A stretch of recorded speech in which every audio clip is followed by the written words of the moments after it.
Good morning. My name's Todd Kolmodin with Gardien Services USA. This morning, along with my colleague Rick Meraw, we're going to walk through a little intro to wire Kelvin testing. This isn't going to be an extreme in-depth look at it. There's a lot to wire Kelvin, but we'll give you the ins and outs and the beginnings of how it's used, testing printed circuit boards, a little theory behind it, and how we can work with it on equipment and software of achieving results and able to get the results out and make heads or tails of it. A little bit about Gardien. We're a company that covers the globe, 30 years plus experience. We have about 600 employees throughout 5 countries. We do a lot of work with a lot of manufacturers, testing over about 24.5 million boards per month. A little bit about myself and Rick. We've both been with the group for close to, we together probably have 50 years of experience. I deal with quality assurance for the North Americas, Kaizen events, ISO, dealing with the military, and making sure that we're following specifications as our customers would like us to do so, and do our reporting therein. Rick is our Group Vice President of Quality. He oversees the group with the same type of quality in mind. He also is with our R&D group that works with our equipment and our software, giving us the best results we possibly can and striving to stay on the cutting edge. So today we're going to open up and talk a little bit about Kelvin, give you a little introduction to who came up with it, a little bit about the circuit theory and how it's used in the printed circuit board world today.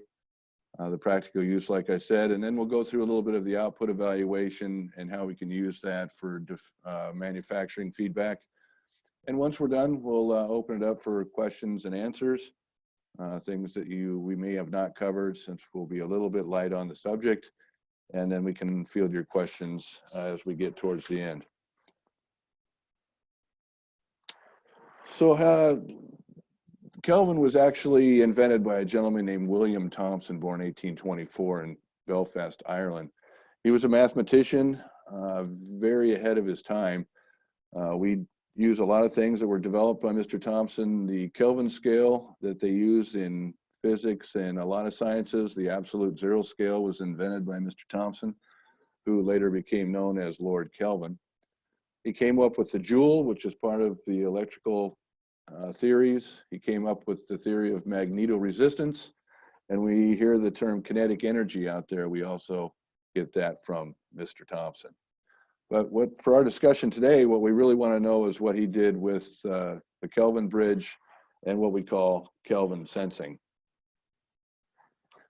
The Kelvin bridge is basically, well, what we use today using ohm meters and things to measure resistance, uses the 2-wire theory, which is basically sending the current through the resistor or the impedance that you're going to use, and gives you a reading. This is, for the most part, down to about 1 ohm is sufficient, but you're dealing with parasitic resistance, which is from the leads and from the contact itself. I mean, even ohm meters that we use today use a kind of a theory of the Kelvin bridge, but they don't use the 4-wire technology. They use a resistor, because we can't get away from that Ohm's law thing. So if you're supplying a voltage across a resistor, you're going to have a subsequent current. And in most cases, especially in electrical tests, you're dealing with small traces. And if you use Ohm's law straight away, if you put 100 volts across basically zero resistance, you've got a lot of current. So what happens even in current ohm meters, you have what they call shunt resistors, or what they do is they put a sufficient resistance in parallel with the meter leads, so that you have a very small current down at the contacts where the higher current is bypassed. And as you change ranges and scales, you come up with less current at the contact and get a better measurement. So what Lord Kelvin did is, to get a reading as accurate as possible, he added another 2 contacts, which we call the sense contacts or voltage contacts. Same idea here, where we use current limiting contacts, which we call the force. That's where the high current goes by. And then the smaller resistance, the voltage drop to the secondary wires, as you can see in the diagram to the left. number 2 and 3, that's your sense wires, and that's where you can actually get the finite resistance, where the parasitic resistance and the higher current value goes around, and then you're left with basically a primitive resistance, exactly what you want down in the milliohms and then sometimes in the micro ohm range. That's the Kelvin bridge, and it's in use today, and this is how we do Kelvin measurements. Kelvin sensing, how we actually do that, like I mentioned in the previous slide, we have our force and sense. So we supply a voltage across the resistor or impedance. This could be a trace, and in this case, when we talk about 4-wire Kelvin with printed circuit boards, we're concerned with the barrels of the actual circuit board. So again, Ohm's law comes into play where we're moving the current around the area to be tested so we don't cause any burning. And as that you can see, the internal connections are the voltage leads. And you can see this usually used today in low voltage power supplies, where they call it remote sensing, where they deliver the load to the, actually shunt the load to the output so that you can limit the current. So some of the hardware that we use for this, remembering force and sense, in the picture into the upper left, figure 1, that's a Kelvin head that's used on a flying probe. The little red circle that you see on there is actually the probe tips themselves. We have 2 probes that are on each head, and that's the sense and the force leads. The figure 2 shows a little diagram of the 2 needles coming together. This is where they come down and touch the board, where we can get very finite pad sizes. The picture on the right is just a picture of the probe head probe head touching the board, and the one down here in the bottom is actually a moving target. You actually see 2 heads of a flying probe actually making the measurement.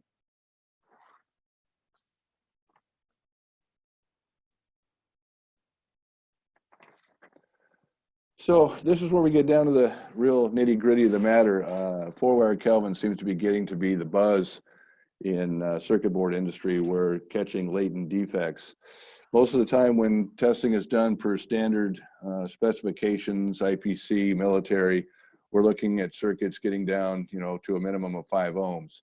And when you're dealing with Kelvin testing, we're talking into readings down in the milliohms, and then many times microohms, where standard test parameters would never catch a nonconformity in the barrel.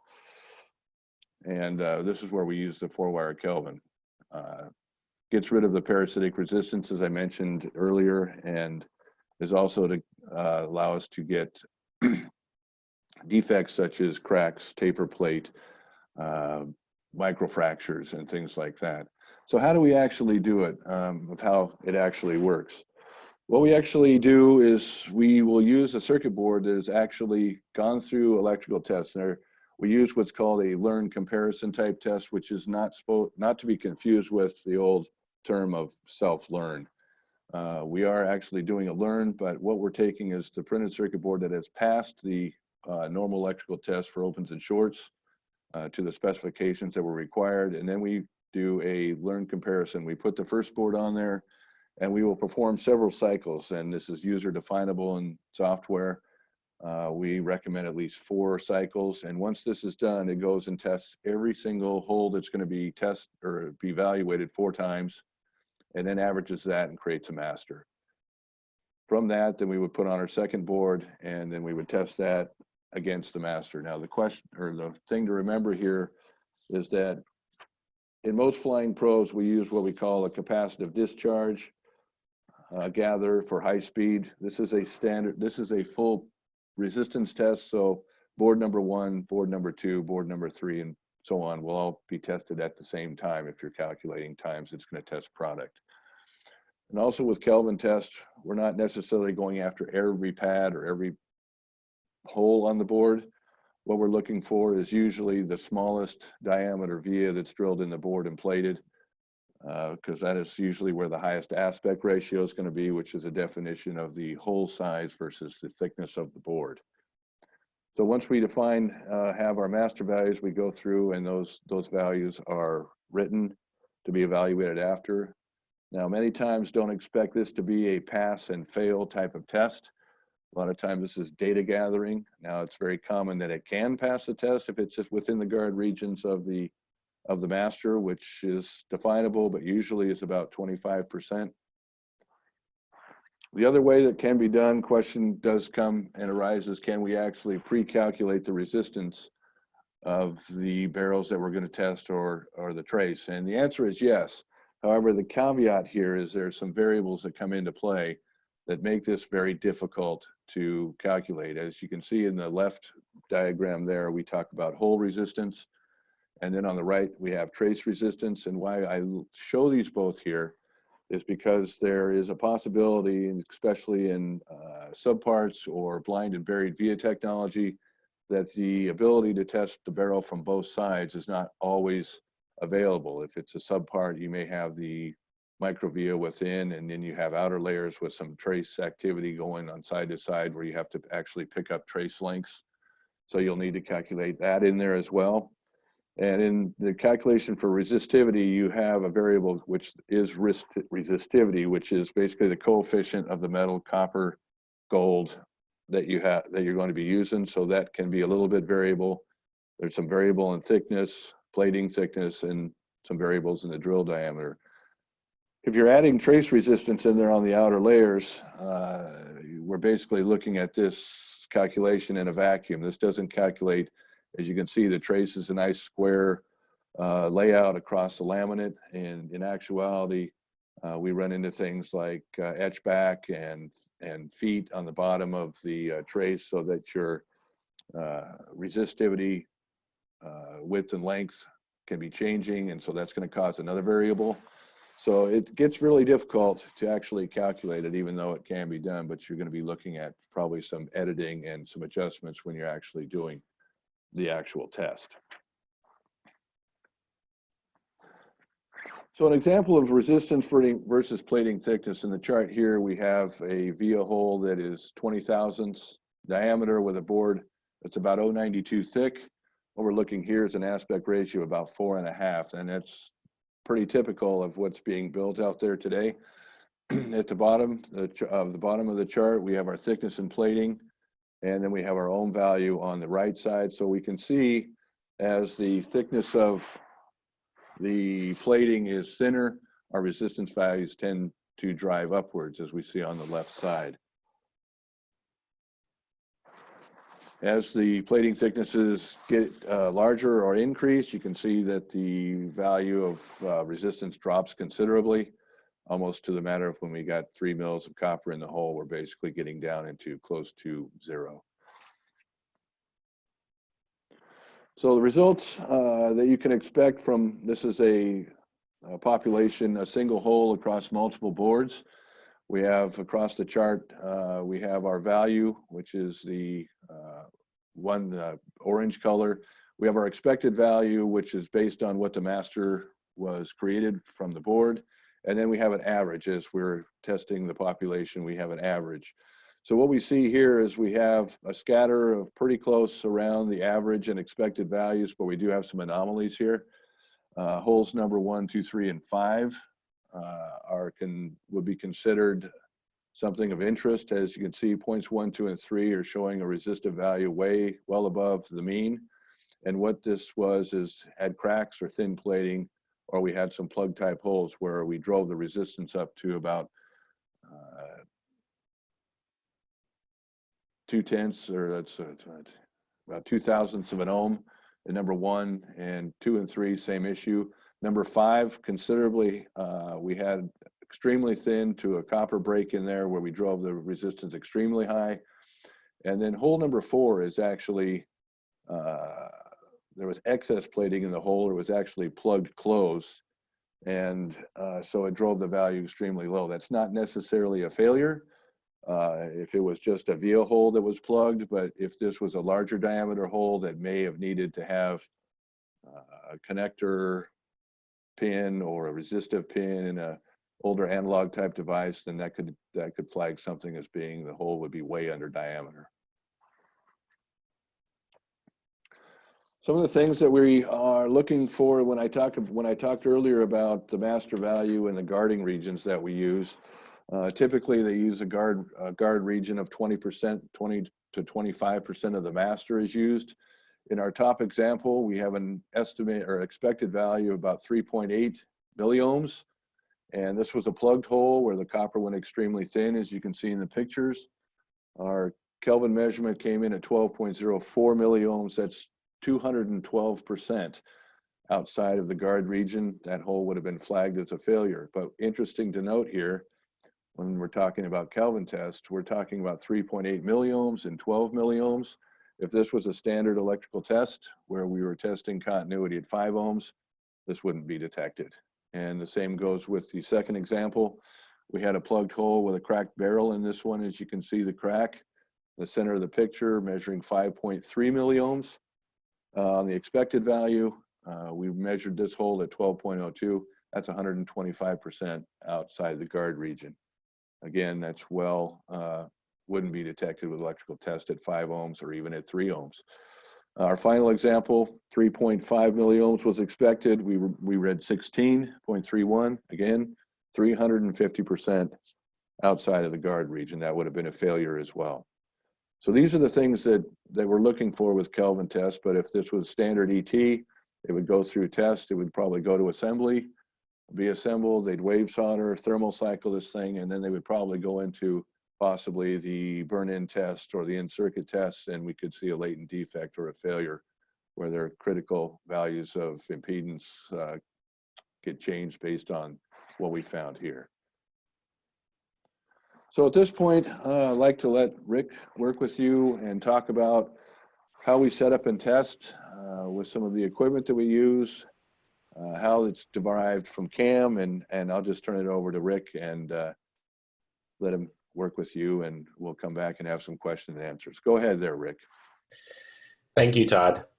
I know when Todd and I were putting together this presentation, it was very interesting to go through the foundation. So easy, I forgot how the principles come into play, and Todd refreshed my memory on it. And these concepts that were generated so long ago are used today, and they catch defects that potentially could go to our customers. Now, at Gardien, we try to make a complex solution, but also a simple solution that could be used by all. When we do the tooling process for our Kelvin jobs, we can drive it with a value for each Kelvin record, or we can allow the machine to make a master, or we can allow the machine to be able to input values on the input. So this picture or video that we see running here is our standard loading of a file, how we import the job after the camming is completed. And of course, we're going to identify the records in CAM that need to be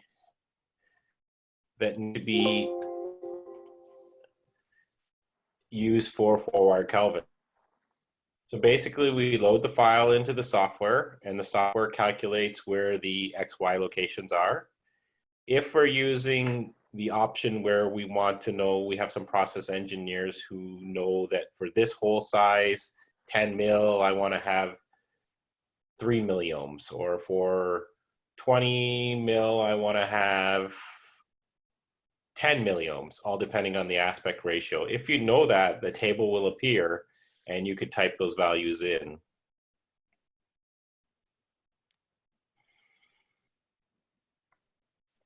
Okay, can we go to the next slide?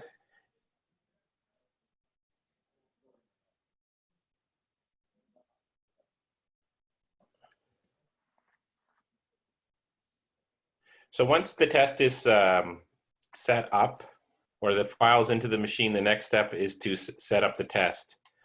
When we set up the test, we want to make some variables first, where we're going to align the board, how we're going to align the board. Once this step is completed, we're going to go into our 4-wire Kelvin parameters. Now, this screen here is set up by user level, so you want to have someone who understands how 4-wire Kelvin works to be using this. So we have a couple different security levels in our software that allow us to do this. Our software is fully adjustable. We can say how many boards we want to do. If we're generating a master from scratch, how many boards we want to use for this master. So we can take one board from 10 panels and say we want to do 10 cycles with it, or we can take one board from one panel and say that is what our master values are. It all depends on how your process is set up, and it's completely open to you, to your manufacturing process. Of course, the larger the sample you do, the more insurance you would have on your readings coming out. We also take a step further, and we know that sometimes when you're taking a reading, there could be some readings that are not achievable. So we actually allow it to be reread. So this is all set up as well manually. You can use default functions, or you can make it do one reading, or you can make it do up to several readings.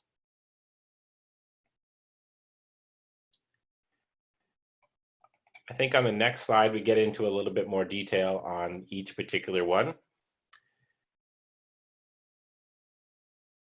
So in section 1, when we talk about the master generation, the number 1 point here is number of boards for Kelvin master from 1 to 50. There again, you can set it to 1. It all depends on your process, or you can set it to 10. 10 can take an average for all the readings in that record. So if you have a board that has 2,000 readings on it, you're going to take 2,000 measurements on board 1, and you've got the master number set up to 5. So then you're going to take the next board, put it on the machine, take the 2,000 readings, store them, continue this process until all 5 are stored. When that's done, then you can look at your master and use that master for your next boards when you test. So also when the probes are on the Kelvin test point, we allow flexibility. Most people are using 1 or 2. We want to make sure when the probes are on the test points that we're actually making contact. The picture on the left shows a good contact. The picture on the right shows no contact. So our 4-wire Kelvins are made up of 2 probes based on the information that Todd sent to us. And it's important that both probes are touching the pad at the same time. We have different styles. We have the blade contact, and we have the pin contact. Depending on the size of the hole or pad you want to measure, you can get the same results with both. It's just that the needle probes are a little bit more expensive to maintain, and if you can get away with the blade probes, they're a little less expensive, and they are just as reliable on larger size pads. One of the things that is important is that sometimes in the manufacturing process, and we want to try and test the annular ring or a pad, we need to make sure that the solder mask is free of the area. So one of the things that we do recommend is that we do Kelvin testing before solder mask. This way, for sure, you're not going to have any solder mask interference with the readings.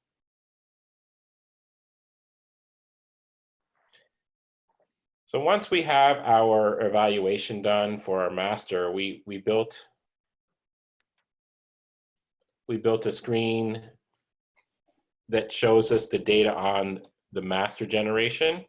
But this particular screen right now is showing us a test cycle where we can drive down, we can say cycle number 1, we can drill into it, and then we can see the readings for that cycle. So if there was 2,000 readings, we would see the XY values for these readings, we would see the measured values for these readings, and we'd see the expected value. We'd also see the percent difference between the readings. Anything that is, of course, highlighted in green would be a pass, and anything that's highlighted in red would be a fail. We have the ability to export this report as well, so you could give to your customers in a Excel or a PDF format, depending on what you're looking for. It has some batch statistics in it. It's very customizable, very user-friendly.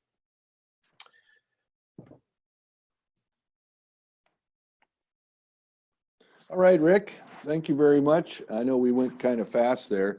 And if there is any questions, feel free to submit those to us. I forgot to open that up earlier to let people know you can ask questions at any time, and we'll field those. That pretty much gives us a quick rundown of 4-wire Kelvin. I know we didn't answer everything there is to answer about it. Of course, there can be questions. This last slide is based an idea of what types of defects can be attacking the barrel. This is provided courtesy IPC. This is just a reference so that we can see the types of things that we're looking for with Kelvin. Not all of them that you see on the screen are going to be specific to Kelvin testing. What we're going to find, there's a lot of things that can go wrong in a barrel that may not be detectable via Kelvin testing, but this is a good graphic to give you an idea. With that, we didn't want to take too much of your morning today. We can open it up for questions if we have any. Let me take a look here. So far, we don't see any activity. Can you do the testing the same time you do the regular test? We have a question regarding, can we do the testing at the same time that we do the regular test? Absolutely. One of the nice things about software that's developed today is that you can embed the Kelvin records within a standard flying probe test, where you can actually take the board and do the continuity and discontinuity at one time, and also at the Kelvin records at the same time. That's absolutely possible. As we talked about a little bit, even though that is possible, sometimes it's better, or most times it's better to do the 4-wire Kelvin test up process line prior to solder mask, because many times down when you get to ET, you're covered with mask, you're covered with nomenclature, and it makes it a little bit different. But that's a good question. It can be embedded and done at the same time. Thank you very much.